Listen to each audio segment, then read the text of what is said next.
지난주에 우리 고3 수험생들이 시험을 친 대입 수학 능력 시험 그 수능의 결과가 발표가 되었습니다. 올해 수능 시험에는 만점 맞은 사람이 15명이 되었다, 이렇게 이야기를 합니다. 그 15명의 만점 맞은 가운데서 그 한 명이 뉴스 기사에 나온 것을 보았습니다. 그 이유는 이 학생이 처음 고등학교 입학했을 때에는 127명 중에서 126등을 한, 그러니까 앞부분에서 세면 빠른 게 아니고 뒤에서 세면 뒤에서 2등을 했던 그 학생이 3년 만에 대입 수능 시험에서 만점을 맞았다. 그러니까 15명 안에 들었다라는 것입니다. 우리에게 참으로 감동을 주는 이러한 이야기인데, 이분은 김해 외고에 들어간 학생입니다. 그러니까 외고에 들어갔으니까 그럴 수 있겠다 생각도 되지만, 그가 외국에 입학하게 된 것은 사회적 배려로 그래서 외고에 입학했다라는 것입니다. 그가 중학교 1학년 때 아버지가 돌아가시게 되어서 홀 어머니 밑에서 이제 공부를 하게 되니까 어머니는 식당에서 일하고, 그래서 집안으로부터 많은 도움을 받지 못하는 가운데서 그래도 중학교 성적이 전교에서 한 10등 안에 드는 정도로 공부를 잘하게 되니까 학교에서 이 학생을 사회적 배려자로 해가지고 추천해서 외고에 들어가게 된 것입니다. 근데 여러분들이 아시는 대로 외고는 선행학습, 여러 가지 학원과 과외를 통해서 미리 공부한 아이들이 이제 그 외고를 입학하게 되니까 이 친구가 사회적 배려로 해서 입학하고 시험을 보니까 끝에서 두 번째가 되었다라는 것입니다. 그래서 이 친구가 절망을 해가지고 나는 이렇게 외고에서 공부할 그런 대상이 아니다 해서 이제 학교를 포기하고 산업계 학교로 다시 고등학교 진로를 바꿔서 가려고 하니까 그 학교 교사 선생님들이 그 학생을 격려해 주었다라는 것입니다. 어찌 보면 장학금도 주면서 열심히 해봐라. 그 말에 이제 이 학생이 새롭게 다짐을 하고 정말 이 땅에 나같이 집안의 도움을 받지 못하고 그래서 선행학습도 하지 못한 사람이 정말 이 사회에서는 다 낙오자가 돼야 되는가? 그것보다는 공교육을 받은 자기가 더 좋은 성적을 얻는 것이 자기가 생각할 때 오히려 이것이 더 사회의 정의다 생각하고 마음을 바꾸고 열심히 공부했다라는 것입니다. 남들은 학원에서 가르쳐주는 것 본인이 독학하면서 남들보다 더 열심히 공부를 해가지고 결국은 뒤에서 세는 게 빠랐던 이 학생이 앞에서 세는 데 빠른 걸로, 그것도 전국에서 15등 안에 들은 만점자 중에 한 명이 되었다, 이렇게 이야기를 합니다. 얼마나 이 수능은 그 학생에 의해서는 기쁘고 복된 소식이었겠습니까? 그런데 이것은 그 학생, 만점 받은 그 학생에게는 참으로 복된 소식, 기쁜 소식일 텐데, 그렇다면 만점을 받지 못한 사람들에게는 어떤 소식이 됐겠습니까? 그것은 굉장히 참담한 소식입니다. 그 느낌을 제가 아는 이유가, 제가 전에도 말씀드릴 때 예화로 썼지만, 제가 수능 시험을 볼 그 당시 저하고 초등학교 동창, 중학교 동창이 이렇게 수능 발표하는 날, 그날에 텔레비에 나왔습니다. 왜 나왔겠습니까? 전국 수석을 했다고. 전국 수석을 했는데 그 당시에는 수능 시험이 조금 어려워가지고 이 친구가 한 문제를 틀렸습니다. 근데 그 친구의 아버지는 영어 선생님이셨어요. 근데 영어 문제 하나를 틀렸습니다. 그래서 참 아버지 보기가 민망하다, 그런 인터뷰를 듣는데 얼마나 속이 뒤집어지는지. 그 전까지는 그렇게 공부 잘하는 아이는 저하고 다른 세상을 사는 사람이다, 이렇게 생각을 해보았습니다. 여러분 그렇지 않습니까? 공부 아주 잘하는 사람은 나하고는 다른 세계에 사는 사람, 그래서 그런 걸 별로 느끼지 못하고 살았는데 그 친구는 초등학교 때 같이 공부했고 중학교 때도 같은 반에서 공부한 친구입니다. 여드름도 많이 나고 못생겼는데 그 친구가 텔레비 화면에 나오니까 밥맛이 뚝 떨어져가지고 얼마나 비참함이 생기는지, 그래서 저만 그러는 줄 알고 동창한테 전화 걸었더니 한결같이 다 수저를 집어 던졌다. 그래서 제가 위로를 받았습니다. 여러분, 이 수능의 결과라는 것이 어떤 사람에게는 좋은 소식이 될 수가 있지만 어떤 사람들에게는 그것이 아주 안 좋은 소식이 될 수가 있습니다. 그런데 이제 대강절을 맞이하여서 가브리엘 천사가 전해준 좋은 소식이라는 제목 가지고 지난주에 세례 요한의 탄생을 알려주는 사가랴 가정에 축복해주는 좋은 소식을 살펴보았습니다. 어찌 보면 이러한 소식은 우리 모두에게 축복된 소식인 줄 믿습니다. 오늘은 두 번째 시간으로 예수님의 탄생을 마리아 가정에게 해주는 그 부분, 오늘 그 부분을 살펴보려고 합니다.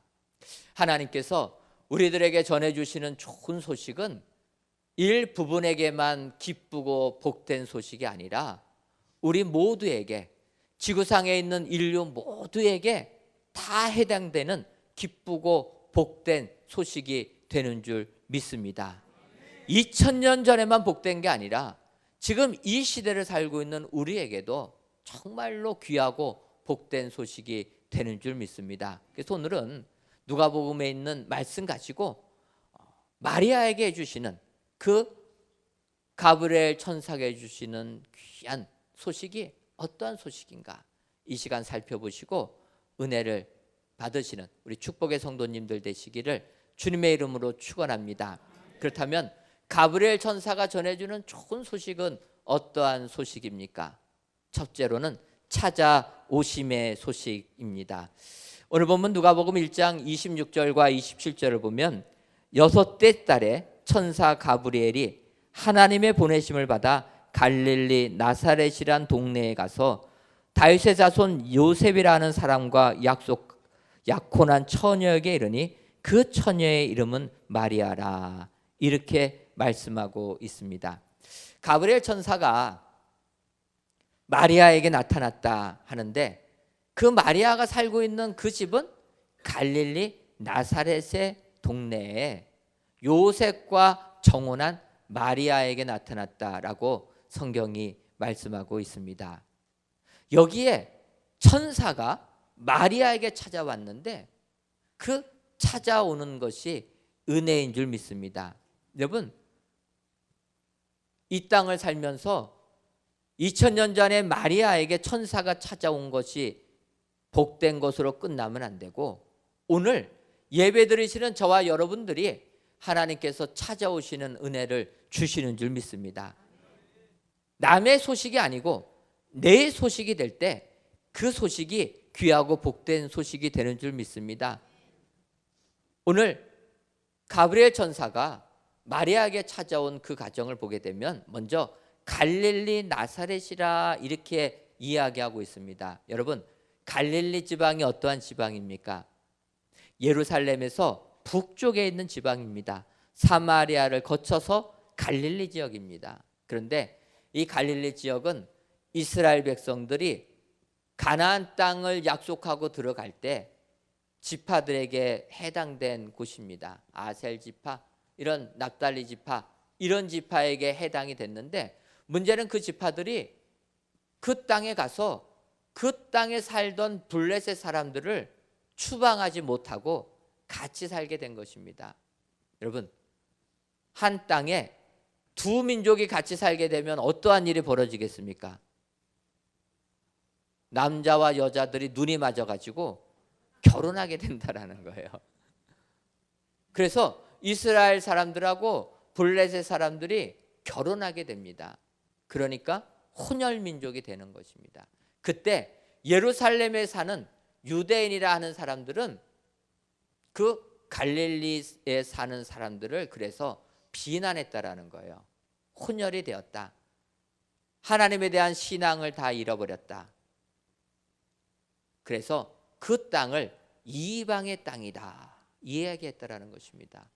이사야 선지자가 이사야 9장 1절에서도 이방의 땅 갈릴리여 이렇게 얘기합니다.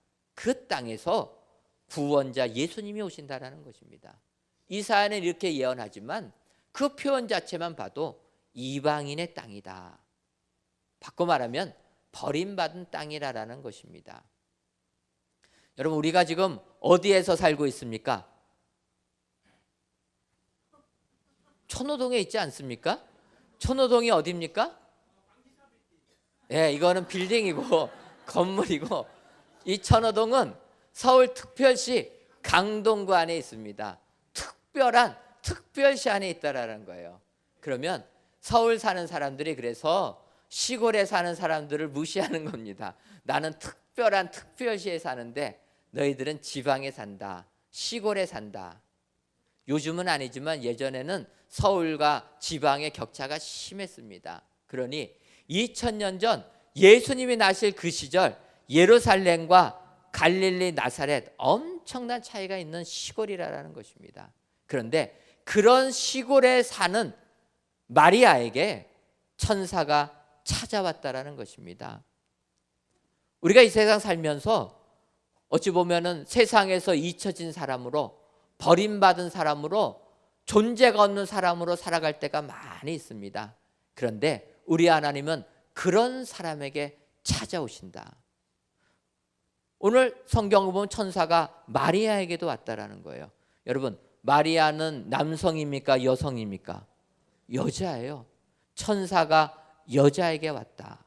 마태복음은 요셉이 현몽하기 시작하고 요셉을 강조합니다. 어찌 보면 남성 위주의 글인데 누가복음은 그렇지 않다라는 거예요. 마리아를 이야기하고 있습니다.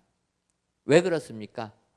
누가가 볼 때는 천사의 그 좋은 소식은 세상에서 인정받지 못하는 그러한 마리아에게 온다. 요즘은 조금 안 맞는 말씀 같기도 합니다. 왜 그렇습니까? 요즘은 여성 상위 시대라서 여성한테 잘못 보이면 큰일 납니다.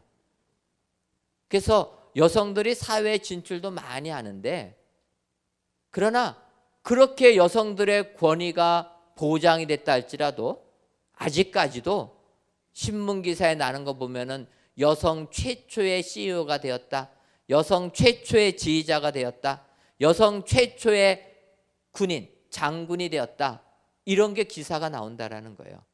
남성들은 다 하는 건데 여성으로서 처음이라는 거예요.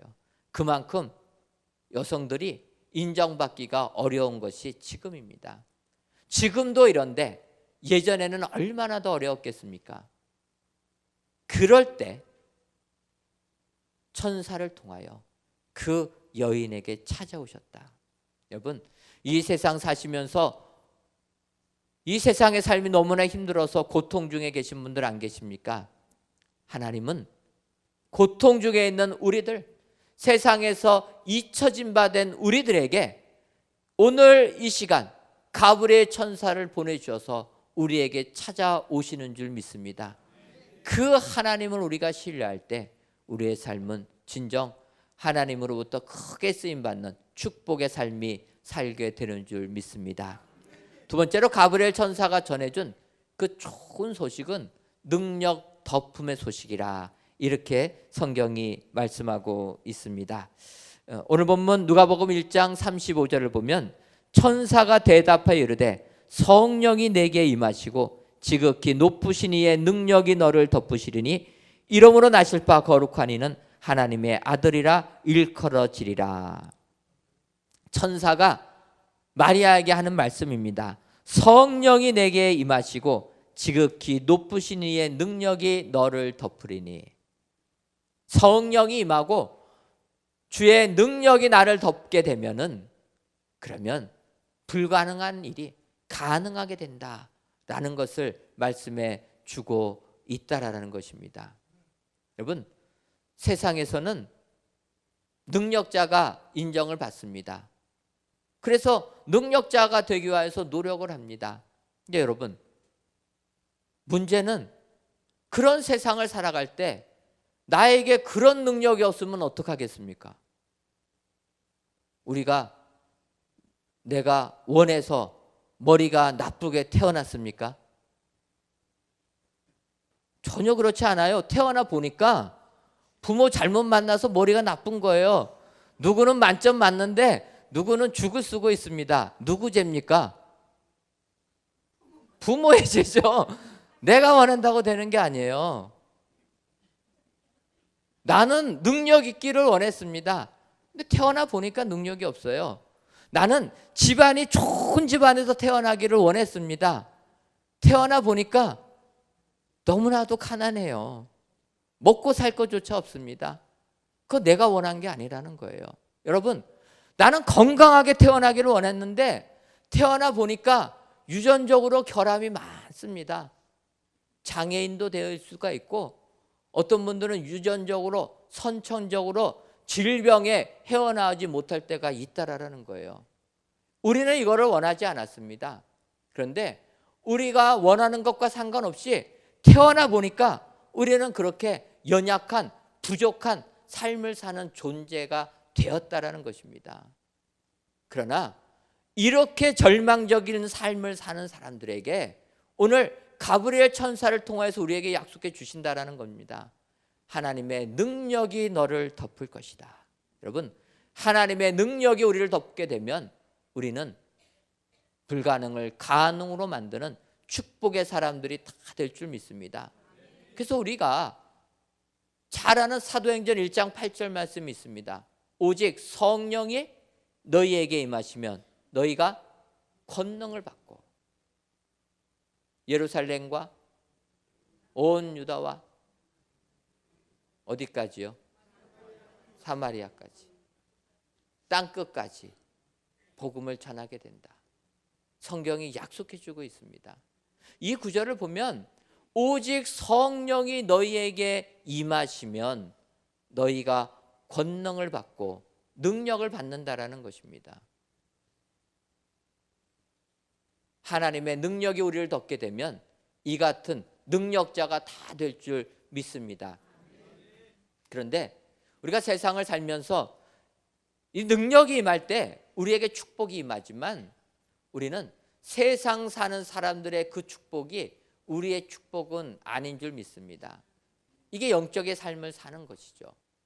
바꿔 말하면 세상에서 물질을 많이 쌓게 되는 것, 세상에서 학문을 높게 하는 것, 이것이 우리가 성령의 능력이 임한 것이 아니라는 것입니다. 그렇다고 해서 여러분, 우리가 예수님 믿고 이 세상 살 때 항상 하늘님마다 안 되면 어떻게 되겠습니까? 제가 지난달에 총동원 출석 전도회달을 했는데 전도받아서 처음 교회 나왔는데 오는 날부터 가게가 망하면 어떻게 되겠습니까? 안 되지 않겠습니까? 하나님께서는 그 영혼을 구원하기 위하여 예수 믿는 그 사람에게 가게가 더욱더 잘 되는 축복을 주시는 줄 믿습니다. 처음 교회에 나온 사람들에게 기도할 때마다 다 응답해 주시는 은혜를 주시는 줄 믿습니다. 그런데 이렇게 예수 믿고 내 사업이 잘 되고 내 건강이 회복되는 것이 그것이 목적이 아니라 능력을 주셔서 그게 잘 되는데 그렇게 해주시는 까닭은 주님의 증인되기 위하여서 해주신다는 것입니다. 복음을 전하기 위해서 이렇게 축복을 주시는 것이다. 여러분, 오늘 가브리엘 천사는 우리들에게 말씀해 주신다는 것입니다. 하나님의 능력이 너를 덮게 되면 너는 세상에서 축복자가 된다. 마리아가 볼 적에는 나는 남자를 알지 못해서 아들을 낳을 수가 없습니다. 세상 이치를 가지고 설명할 때 성령이 임하시고 하나님의 능력이 너를 덮게 되면 너는 예수를 낳을 것이다. 성경이 약속해 주는 줄 믿습니다.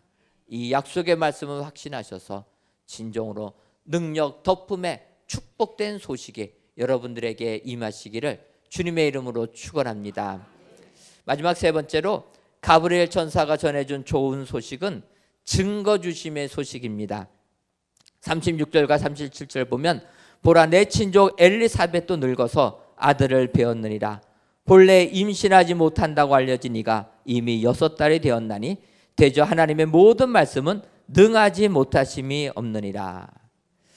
마리아에게 천사가 와서 이야기할 때 마리아는 믿어지지가 않았습니다. 믿어지지 않을 때 하나님은 무조건 믿어라 하지 않고 증거를 보여주신다는 거예요. 이것이 우리에게 축복이 되는 줄 믿습니다. 여러분, 하나님의 말씀을 100% 확신하십니까?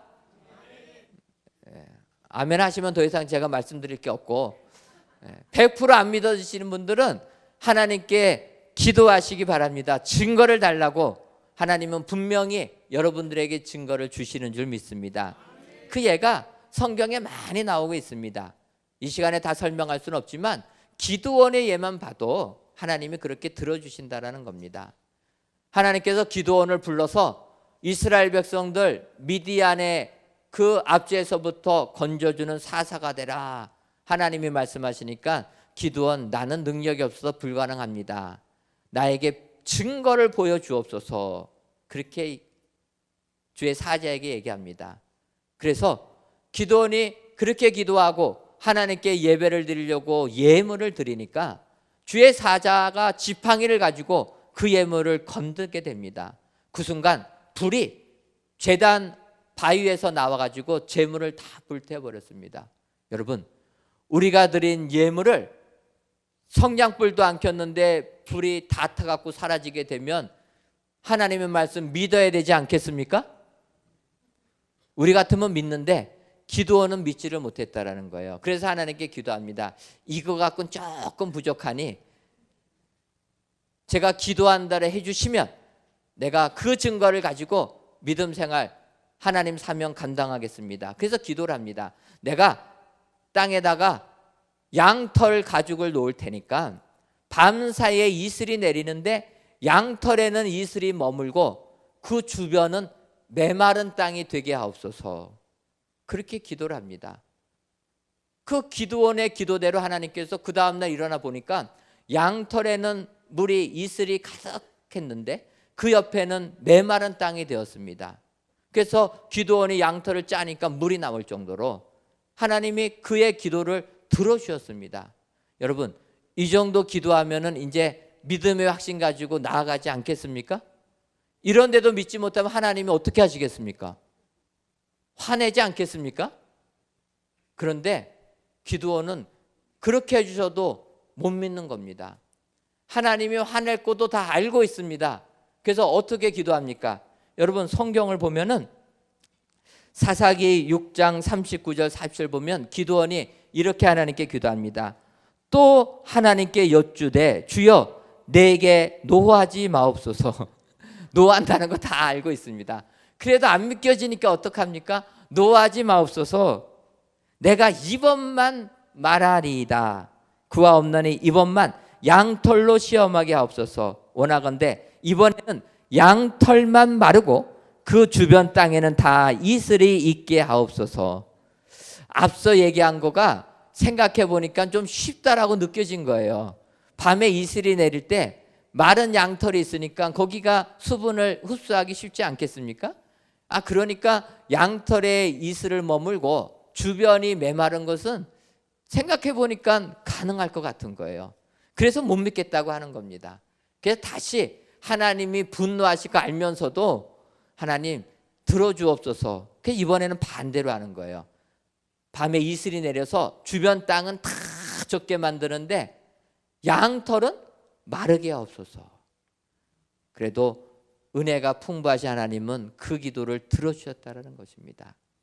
이 증거를 보내주니까 기드온이 300명 군사만 가지고도 미디안 족속들을 물리쳤다. 여러분, 하나님은 우리에게 증거를 보여주시는 줄 믿습니다.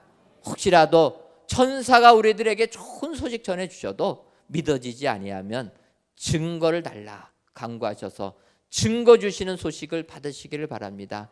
그리하여서 믿음 생활 승리하시고 정말 이번 대강절 기간에 하나님이 주시는 축복의 소리가 여러분들의 삶 가운데 가득하여서 하나님께 큰 영광 돌리시는 여러분들 되시기를 주님의 이름으로 축원합니다.